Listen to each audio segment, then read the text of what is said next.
Brasil, colônia de banqueiros. Esse é o título de um livro muito famoso que revela muita verdade e explica por que esse país é dos mais desiguais do planeta. Basta analisar os estupendos lucros dos banqueiros. Mas essa lucratividade anormal está apoiada na existência de um sistema da dívida pública que transfere recursos públicos para o caixa dos bancos. E pior, isso está regulamentado na Constituição de 1988. O Brasil parece ser o único caso em que os privilégios descomunais de banqueiros estão regulamentados constitucionalmente. Para o ano de 2021, estão reservados 54% do orçamento federal para o pagamento dos serviços da dívida, mas faltam recursos para a saúde e a educação. Durante a Covid-19, os privilégios dos banqueiros ampliaram-se. Bolsonaro destinou 1,2 trilhões de reais para os bancos emprestarem à sociedade. Mas o próprio governo reconhece que esse dinheiro ficou empossado nas mãos dos bancos. Resultado: 600 mil pequenas e médias empresas fecharam as portas por falta de crédito. Só com uma auditoria da dívida se pode revelar o que é dívida verdadeira ou fraude. Auditoria tal como a que foi feita no Equador de Rafael Correa ou no próprio Brasil de Getúlio Vargas, garantindo recursos para a industrialização e para os programas sociais.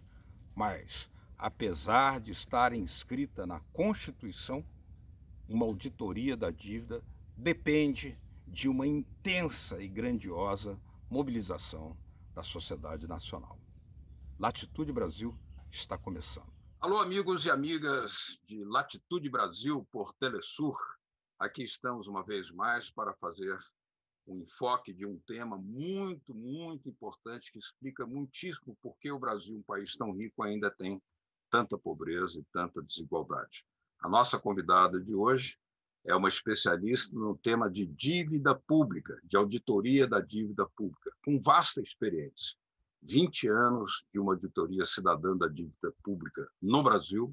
Ela também trabalhou na auditoria da dívida pública que foi realizada no Equador, no governo do presidente Rafael Correa, a convite do presidente, e também foi uma participante da auditoria da dívida na Grécia, a convite do parlamento grego. Maria Lúcia Fatorelli, com 20 anos de auditoria cidadã da dívida no Brasil. Muito prazer, muito obrigado por ter aceito o nosso convite. Muito grata, caro Beto Almeida, é um prazer estar aqui dialogando com você, um dos jornalistas mais respeitados aqui da América Latina, e também falando para os amigos e amigas da Telesur. Agradeço por essa oportunidade de estar aqui com vocês. Maria Lúcia, poderia explicar a relação existente entre o sistema da dívida, ou seja, a concentração de renda, a concentração de riqueza, e, ao mesmo tempo, do outro lado, o aumento da desigualdade, o aumento da pobreza, pela não realização de uma auditoria da dívida? Sim, Beto, a relação é direta. O sistema da dívida é um dos principais pilares do modelo econômico errado que atua no Brasil, um modelo desenhado para concentrar renda e riqueza. Essa concentração de renda, ela acontece no sistema da dívida, que é o funcionamento distorcido do endividamento público, aquele endividamento público que deveria aportar recursos ao orçamento para que o Estado tivesse condições de fazer investimentos geradores de emprego, renda e desenvolvimento socioeconômico, quase não acontece. Nós temos identificado vários mecanismos financeiros, mecanismos que atuam para transferir os recursos diretamente para o sistema financeiro. Então, eu criei essa expressão, sistema da dívida, exatamente para caracterizar esse funcionamento distorcido do endividamento público. O estoque da dívida aumenta, mas o dinheiro não chega ao orçamento. Aqui no Brasil, tem um mecanismo que é um verdadeiro escândalo. O volume de recursos envolvido nesse mecanismo alcança atualmente cerca de 25% do PIB, um quarto de toda a dívida interna federal. É um volume de recursos enorme. E que recurso é esse? É o dinheiro que pertence à sociedade e que está depositado no caixa dos bancos que atuam no Brasil. Esse dinheiro deveria retornar à sociedade em empréstimos a juros baixos, mas não é isso que acontece. Aqui no Brasil, o próprio Banco Central aceita que os bancos depositem essa sobra de caixa e os bancos recebem remuneração diária. Esse mecanismo é um dos mecanismos mais nocivos do sistema da dívida atualmente, porque além do seu volume muito elevado, 25% do PIB brasileiro, e olha que o PIB brasileiro está entre os 10 maiores do mundo, então nós estamos falando de um volume enorme de dinheiro. Esse mecanismo sangra os cofres públicos, porque essa remuneração que o Banco Central paga aos bancos sai do orçamento federal. É o Tesouro Nacional que repassa esse dinheiro para o Banco Central e o Banco Central distribui para os bancos.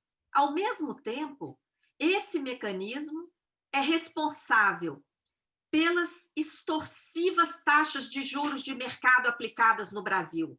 Por quê? Os bancos preferem receber a remuneração diária garantida pelo Banco Central do que correr risco para emprestar às empresas, às famílias, só empresta a juros muito altos. E isso amarra toda a economia brasileira.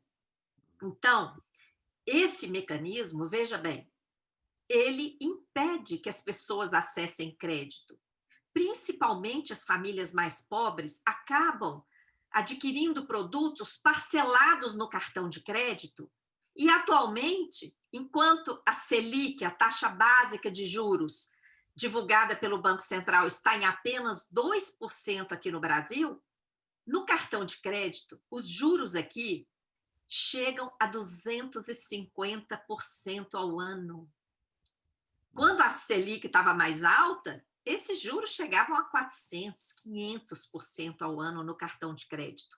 Ou seja, por causa de uma taxa de juros, o consumidor compra uma geladeira, mas paga duas, mas só recebe uma.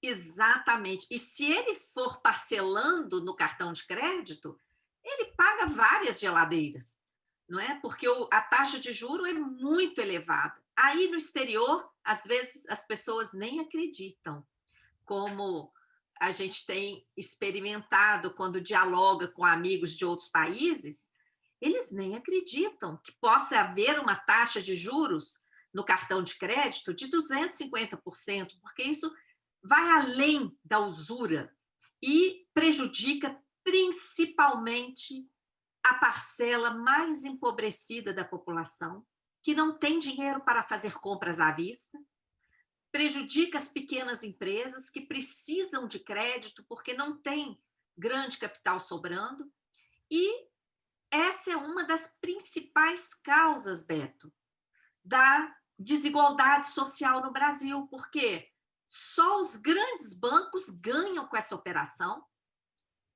só as grandes corporações que têm muito capital próprio lucram também e ganham com os outros mecanismos que atuam aqui no Brasil. A economia fica amarrada, o emprego fica prejudicado e toda a distribuição de renda também prejudicada. Os dados mostram isso, né?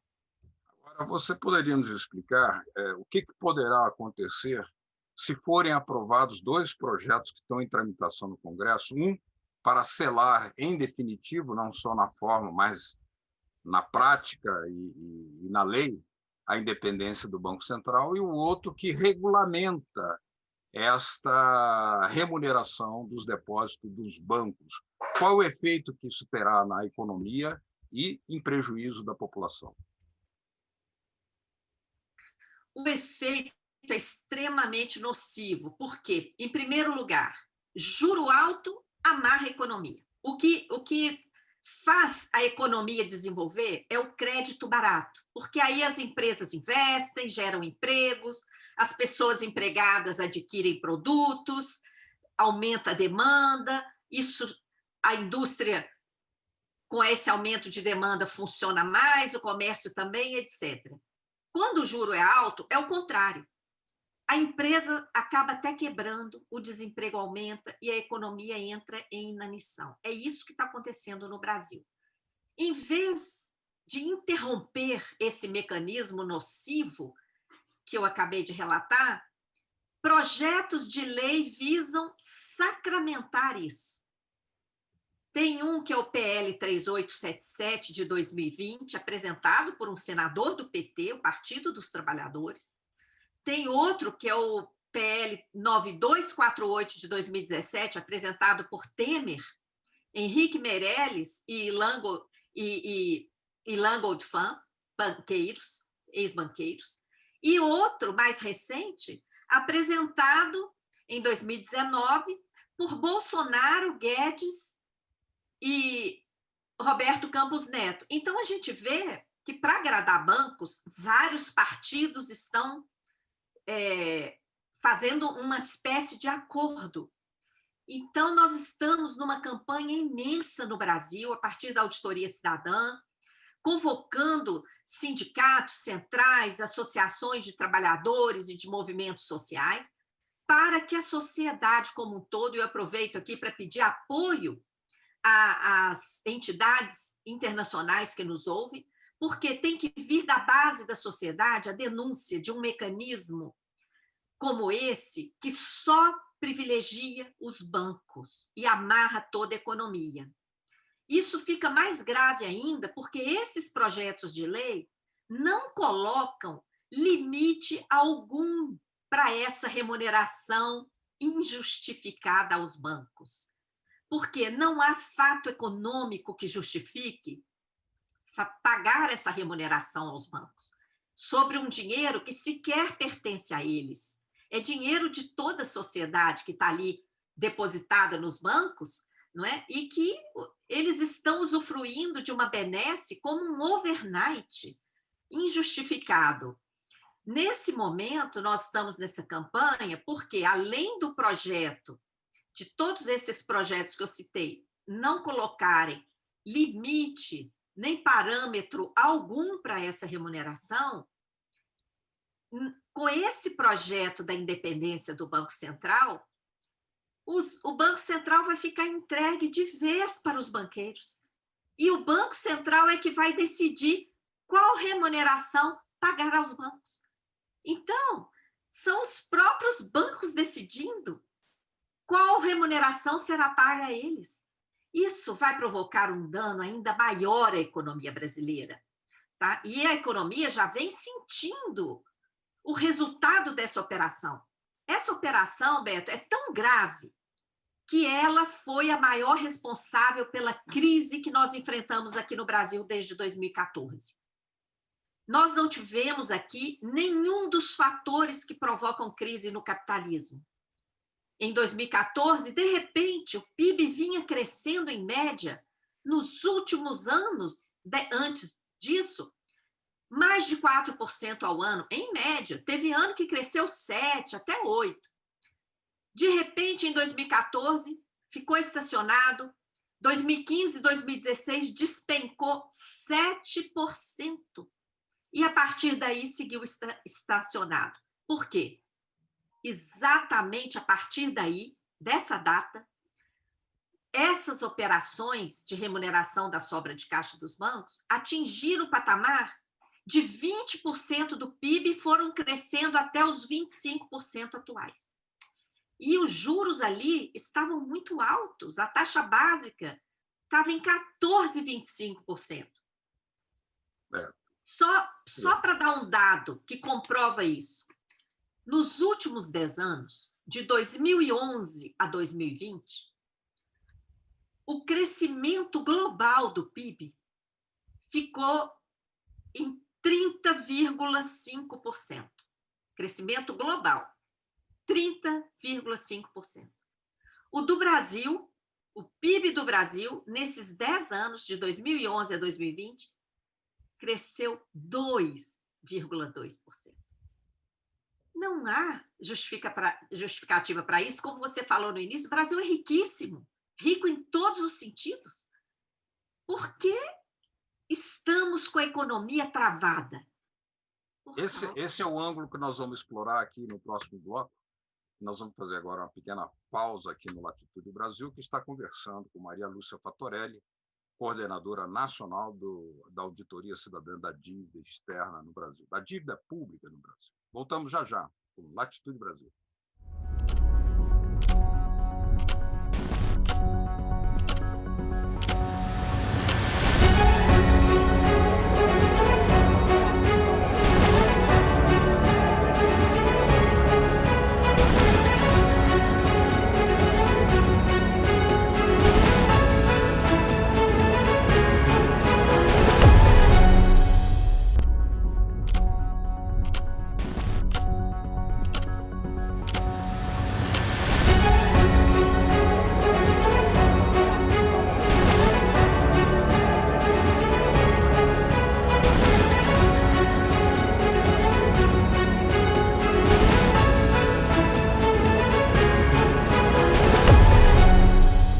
Latitude Brasil está de volta, hoje conversando com Maria Lúcia Fattorelli, da Auditoria Cidadã da Dívida no Brasil.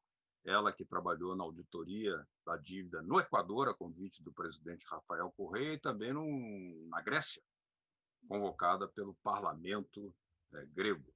Maria Lúcia, nós tivemos uma experiência histórica no Brasil, uma auditoria feita pelo presidente Getúlio Vargas, que eliminou boa parte da dívida, porque era irregular, papéis falsos, permitiu o crescimento, a industrialização, a expansão dos direitos sociais, e tivemos também auditoria no Equador, que você teve participação direta. Nessas experiências, o que você pode tirar para hoje do que nós podemos dizer, qual é a luta que temos que fazer agora? Olha, Beto, essas experiências, inclusive a da Grécia também, todas elas, e essa pesquisa que a Auditoria Cidadã tem feito aqui no Brasil há 20 anos, em âmbito federal, dos estados e municípios, todas as investigações têm demonstrado a atuação de mecanismos que usurpam da dívida pública, usam o instrumento da dívida pública para transferir recursos para os bancos. Esse mecanismo que eu relatei inicialmente é apenas um deles. Nós verificamos vários mecanismos de transformação de passivos de bancos em dívida pública, de dívidas privadas de empresas em dívida pública, transformação de prejuízos do Banco Central em dívida pública e vários outros. Então, nesse momento, é importante avançar com a auditoria da dívida, compreender em cada país e dentro do país, em âmbito regional também, os mecanismos que estão usando. Porque nós temos percebido a completa falta de escrúpulos do mercado financeiro.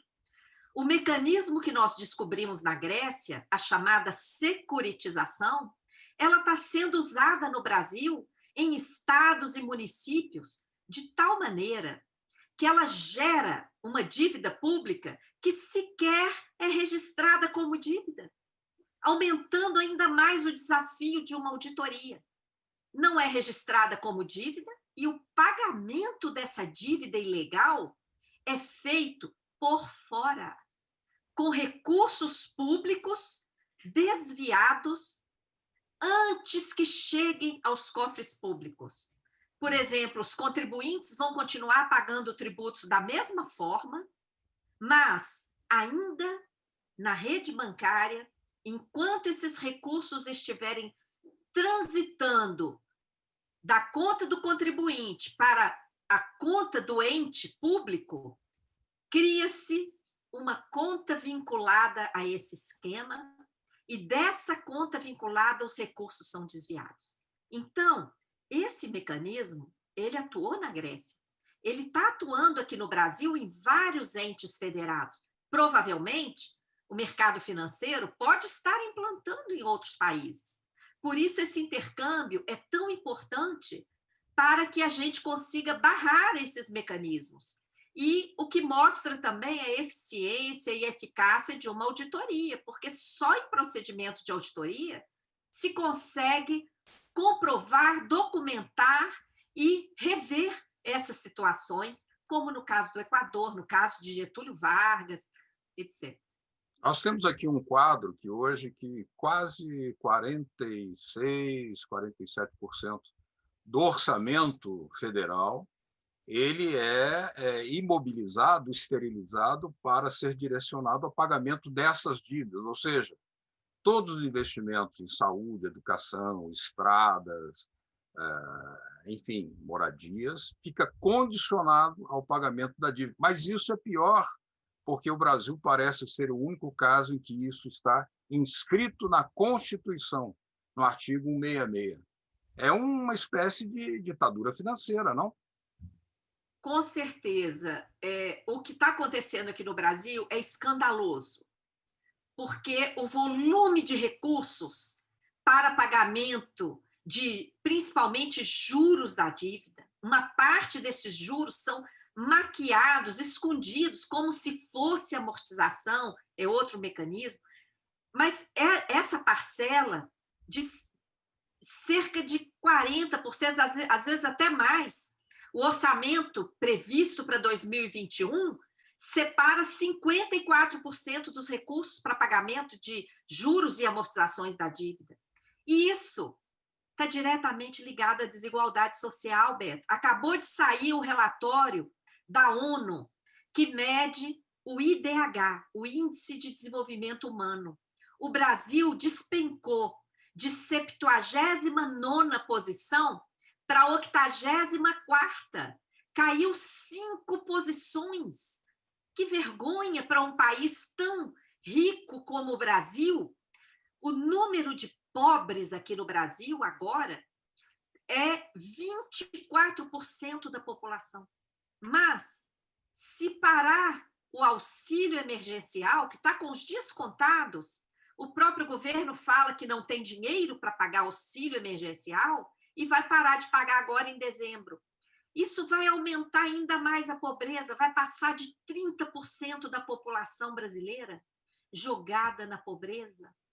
Os índices de miséria absoluta, que já tinham desaparecido, retornaram às estatísticas, o que é motivo de revolta, porque não falta dinheiro para remunerar diariamente a sobra de caixa dos bancos. Que nós Tanto não chamamos falta de dinheiro, bolsa. como os banqueiros receberam, em plena pandemia, com política de teto de gastos, cerca de 2 trilhões de aportes, e o recurso, segundo o próprio ministro da Economia, ficou empossado nos bancos. Não é assim? Exatamente, Beto. No primeiro dia útil da pandemia, os bancos receberam um pacote do Banco Central de 1 trilhão e 200 bilhões. Depois foi aprovada uma emenda constitucional que autoriza o Banco Central a comprar papel podre dos bancos sem limite, e que o presidente do Banco Central falou que ia custar 1 trilhão, mas pode passar disso. Então, são vários trilhões. E, apesar dos bancos terem recebido essa montanha de dinheiro, o Paulo Guedes, ministro da Economia, declarou aos jornais, o dinheiro ficou empossado nos bancos. E o que acontece com o dinheiro empossado nos bancos? O Banco Central remunera diariamente. No primeiro mês da pandemia, 600 mil micro e pequenas empresas fecharam as portas por falta de crédito, porque os bancos se negaram a emprestar para elas, preferiram a remuneração do Banco Central. Então, Tudo isso tem amarrado o desenvolvimento socioeconômico do Brasil, tem impedido a destinação de recursos para investimentos, como você falou, em estradas, investimentos de interesse da população. O processo de privatização está se acelerando com a desculpa de ter que usar esse dinheiro para pagar essa dívida ilegítima gerada por esses mecanismos. Então, tudo isso nos leva a exigir mais ainda a realização da auditoria, que afinal está prevista na Constituição Federal aqui no nosso país. Agora, a previsão em uma Constituição não significa que isso vai acontecer. Se não houver uma mobilização da sociedade, de todos os setores, porque aí se revelaria quantos recursos estão sendo destinados irregularmente para enriquecimento de poucos, quando deveriam fazer o desenvolvimento e alavancagem de um país que não tem justificativa para ter uma única pessoa pobre. E essa mobilização, o quanto ela é difícil? Sim, Beto, é difícil porque o tema da dívida fica escondido. A grande mídia não toca no assunto. E o mercado financeiro foi muito esperto de escolher a dívida para ser o veículo do roubo, escolher a dívida para ser utilizada por esses mecanismos, porque dívida é uma coisa que todo mundo respeita. Quando a gente tem uma dívida, a gente fica preocupado em urgentemente pagar essa dívida, porque dívida está ligado à questão moral, à honra e tudo mais. Então, o desafio é gigante, porque quando começamos a falar da dívida, precisamos explicar que não estamos pregando nenhum não pagamento abusivo, pelo contrário, estamos pregando uma auditoria, exigindo uma auditoria para que sejam separados aqueles valores que correspondem à dívida legítima e a atuação desses mecanismos fraudulentos que usurpam do instrumento de endividamento público. Então, não é um debate fácil, por isso estamos há tantos anos, né, caminhando e ainda não conseguimos a completa auditoria. Já conseguimos CPIs, já conseguimos barrar o esquema da securitização em alguns lugares, já conseguimos muita mobilização social e conhecimento do tema, que era completamente obscuro. Chegaremos lá, Maria Lúcia, um dia chegaremos lá. O Brasil precisa fazer essa tarefa de passar o país a limpo. Eu queria agradecer muito a presença de Maria Lúcia Fatorelli aqui conosco no programa Latitude Brasil. É o último programa do ano, você nos deu a honra de encerrar a nossa atividade durante esse ano. Eu queria saudar os nossos telespectadores que nos acompanham de todos os lugares. Um grande abraço, que estejam muito bem nessa virada de ano com suas famílias. Muitas felicidades. No próximo ano, estamos de volta com Latitude Brasil por Telesur. Tchau. Muito obrigado. Muito grata. A honra toda nossa, Beto. Feliz Obrigado. Natal. Igualmente.